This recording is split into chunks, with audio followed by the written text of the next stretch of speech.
Then fourth question says that if vector A is equal to vector B plus vector C, ठीक है, आपसे कहता है कि A vector जो है that is given as B vector plus C vector, is it true that magnitude of A equals to magnitude of vector B plus magnitude of vector C? This is basically not true, ठीक है, but आपको क्या करना है, you have to justify your answer.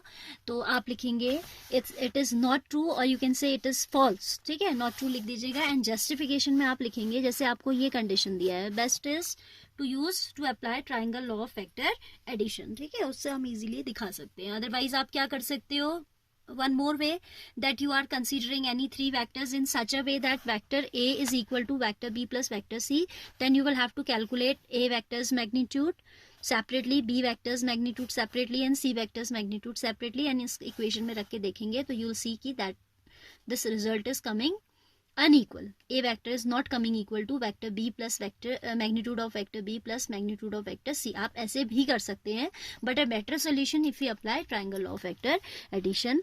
हमें पता है कि vector A is equal to vector B plus vector C. So suppose I take this vector as vector B and this as vector C. This is vector C and vector A is equal to B plus C. तो ये आपका triangle law से हो जाएगा vector A equals to vector B plus vector C, ठीक है.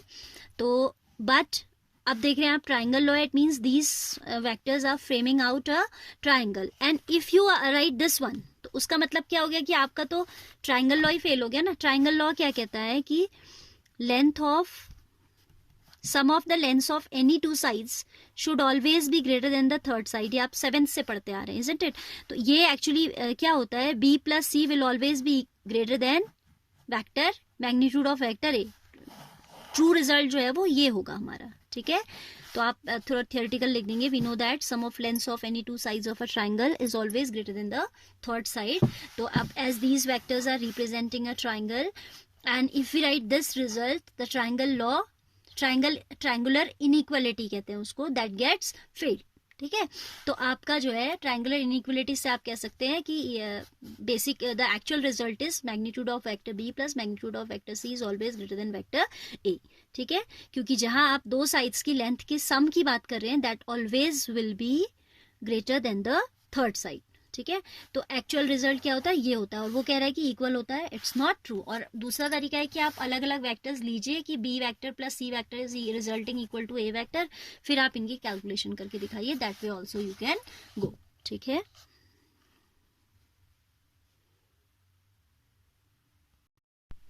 Then question number 5 is saying find the value of x for which x times I vector I cap plus j cap plus k cap is a unit vector. इसको क्या होना है, unit vector होना है.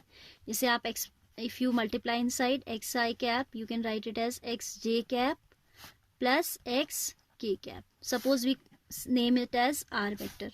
What we are given that this is a unit vector, so magnitude of vector r should be equal to 1, that is x square plus y square plus z is, sorry, coefficient of j is also x, coefficient of k is also x. So this implies that given magnitude of vector r is 1, that is x square plus x square plus x square within square root is equal to 1, or I can say thrice of x square is equal to 1. Squaring both sides, 3x square is equal to 1, or we can say x square is 1 by 3, or we can say x is equal to plus minus 1 by root 3, ठीक है.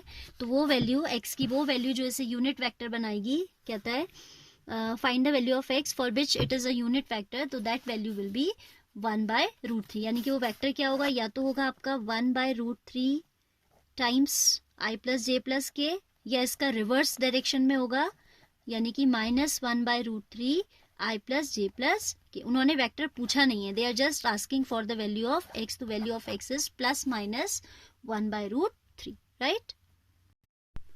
Question number 6 we have vector, find a vector of magnitude 5 unit. कहता है find a vector of magnitude 5 unit and parallel to the resultant of the given vectors a and b, where a vector is given as 2i plus 3j minus k and b vector is given as I minus 2j plus k.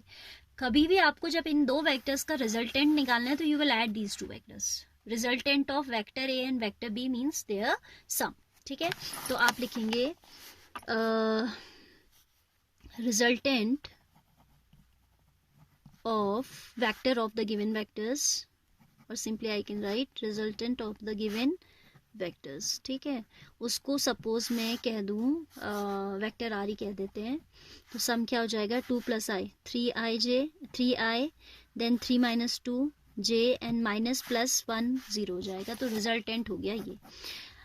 अब कभी भी आपको इसके parallel vector निकालना है और 5u magnitude का निकालना है, तो पहले आप क्या निकालेंगे, you will always go for the unit vector. ठीक है, तो आप लिखेंगे unit vector parallel to the, parallel है यानी कि आपको डायरेक्शन में कोई चेंज नहीं करना है, केवल मैग्नीट्यूड को 1 बनाना है, तो unit vector parallel to the given vector is, आप उसे उसके मैग्नीट्यूड से डिवाइड कर दीजिए, टू द गिवन वेक्टर नहीं, to the vector R, to the vector R लिखेंगे हम,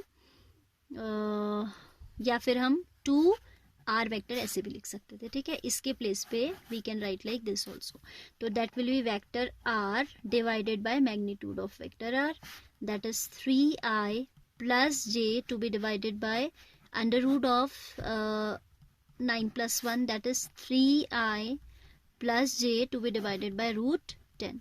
Now required vector should be of magnitude 5. Its magnitude is unit. तो आपको जितने मैग्नीट्यूड का चाहिए उससे मल्टीप्लाई कर दीजिए, k times multiply by k, 5 times multiply by 5. So we'll write required vector of required vector only I'm writing, that will be 5 times 3i plus j by √10, that is 15i, cap जरूर लगाइएगा, 5j cap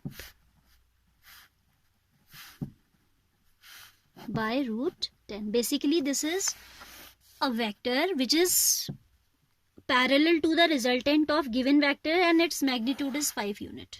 ठीक है, तो ये आपको ऐसे करना होता है, रिजल्टेंट के लिए प्लस कर देना है, फिर यूनिट वेक्टर में कन्वर्ट करना है, तो you will divide by magnitude and then जो भी मैग्नीट्यूड का मांग रहा है उससे मल्टीप्लाई कर दो, 5 मैग्नीट्यूड 5 यूनिट का मांग रहा है तो 5 से मल्टीप्लाई कर दो। ठीक है, 5 टाइम्स कह रहा है ना,